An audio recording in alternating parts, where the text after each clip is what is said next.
So if like me you like Harry Potter, you're probably familiar with the flick and swish scene where they're being taught how to do charms, and of course Hermione is the best in the class, and the teacher is raving about how great she is with her flick and swish technique. So keep in mind when you're doing your drawing, this loose-armed back on the end of the pencil kind of grip is actually a great example of a good painter grip. When you're drawing with a pencil, you just tighten it up a bit more. You'd be closer to the tip of the pencil, but not way, way at the front, kind of halfway or a third of the way from the tip. Alright, so when you're drawing a 3D shape, there's a few things to keep in mind. One is if you're drawing something 3D, there's probably going to be a ground. So I don't usually draw on the ground when I'm first drawing, but I'm just putting that line there so you can tell that there's a sky up here, and there's ground down this way. And when I draw my shape, I just need to keep that in mind. So, as I start to draw, let's say, my cylinder, what I like to do is I start with the actual top of the cylinder. That reminds me that it has a top, and I'd be looking down on it. Then I can draw the outer edges, and notice I draw right from the outside of the top, bring a line down, and then when I draw the bottom, I have to be careful I don't do a flat bottom like the table, because I'm looking down at it, it's going to be curved, just like the top of the cylinder is up here. So now, after I've sketched it in, notice I'm using my light tripod grip. I'm way back on the pencil, not right at the front. And now if I want, I can go in a little bit closer, and I could darken in some lines. What I'm going to do is pretend that there's going to be light coming from the upper right-hand corner, casting this way, so I know that the edge away from the light is going to be a darker edge. That can give me a little bit of the idea of shading without actually having to do a lot of shading. And I don't even care, there's ground right here going through my cylinder. Who cares? This is sketching, just practicing. Alright, so be careful how you hold your pencil. If you're doing this, like you're some kind of old crone trying to write on a, I don't know, whatever old crones to write on, that's a bad way to draw. Keep it loose, keep it up higher. We're not trying to go for great detail right now, so make sure you're using your whole arm. Right now my elbow isn't on the table. I don't have my hand down and I'm jabbing into the paper. Very important to keep loose when you're sketching. So I already showed you how to do a cylinder. We're going to talk now about a circle. Now if I were going to do this and go from point A to point B and try and get the circle perfect, I could probably do it. But I also might end up looking like an Easter egg or a weird boulder. So the best way to do a circle, I find for beginners, is to actually just sort of keep drawing in a little circle. What you actually get as you allow it to go around like that, A, you're looser, you're more likely to get even distribution. B, you can go in now with a little bit of a darker line.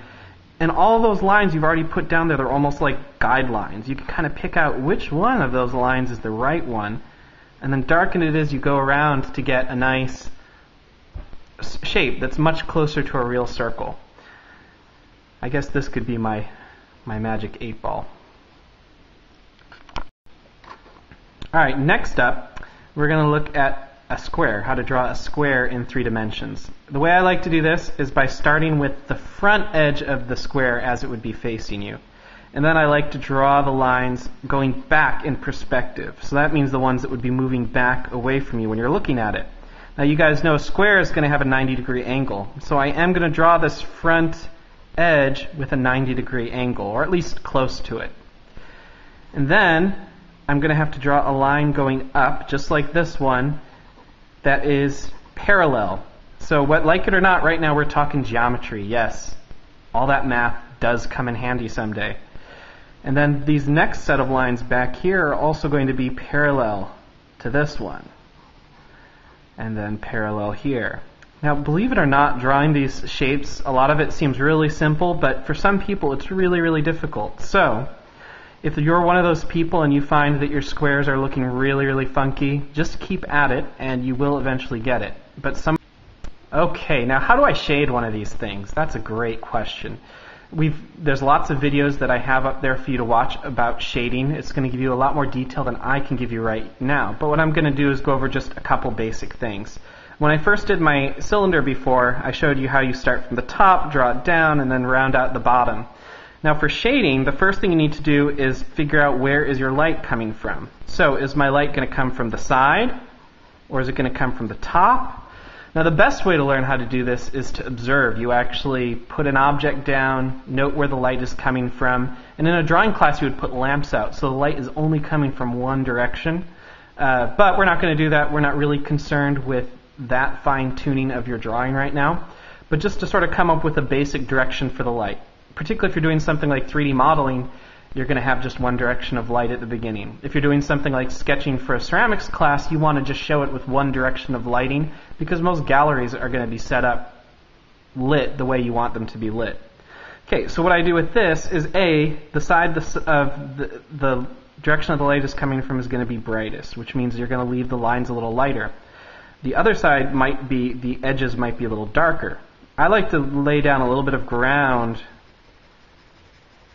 Now notice I'm holding my pencil way back. I've switched to my Harry Potter grip, which you could actually be like this, the underhand wand grip, or the tripod grip, but way in the back. And I'm just lightly putting down some value here. Notice I'm leaving a little edge there with nothing, and a lot here with nothing. Now what I'm going to do is go back. This is my darker part of the shadow. I'm going to put another layer of smudge in there. And in fact, what I can do now if I want to is I can use my fingertip and kind of smear it around a little bit. And notice I'm still leaving that little bright edge. That is going to be basically reflected light. We're going to assume that as light is coming down and hitting the ground, it's bouncing back up. And some of it is hitting this edge here. That's what's going to make your objects feel a little bit rounder, is having that reflected light. Alright, so here I have a quickly sketched shaded cylinder. I could go in and do some more refinement, but what I'm going to want you to look at right now is a few details about it. One, notice I've left this area here really light so that I have that reflected light. Second, notice in here we have the core shadow. That's the darkest area of the shadow. Now remember, the light is coming over from the right here, so the core shadow is always going to be on the opposite side of the object from where the light is coming from. I also have a little bit of a light edge there around this edge here. Notice how there's then this dark area here. So a lot of times when you have a light hitting some kind of rounded object, you're going to go light, medium, a little bit lighter, medium, super dark, and then light again. It's kind of a rule of thumb. You'll get used to seeing it when you have really strongly lit items. There's a lot of physics and other stuff that goes into that, which we're not going to cover right now. But as a rule of thumb, to make your objects look good, just remember, to have that really dark core shadow, leave a little bit of light along this edge, your medium tones in here, and then a little bit of a light at this edge. Next thing we're going to do is we're going to draw something called a cast shadow. That means the shadow that is cast by the object you've just created. So this is a little tricky because we have to now keep in mind that the bottom, I'm going to actually draw a line through my beautiful cylinder so you can see, right, there's actually a bottom to my cylinder that looks kind of like that. What's going to happen, and notice it looks exactly like the top. What's going to happen is as the sun or the light hits this object, it's actually the base here is going to give us a clue of what the shadow looks like as it goes from the bottom of the cylinder. So rather than just having a shadow that looks like this, as if I were going to draw it from this edge and this edge down, I have to say, wait a minute, the shadow is actually coming from here at the back of the circle. So it would be further out from my shape. And then I can draw in that very simple cast shadow. I like to leave it a little bit fuzzy. If you have a super strong light, then you might have a crisp edge on that shadow. But a lot of times I'll go, when I'm doing sketching, just a more light, generic shadow like that.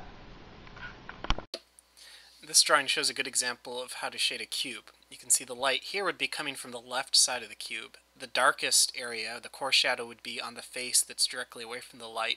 The lightest would be the one that's facing the light, and the top, because it's kind of in between, is a medium tone.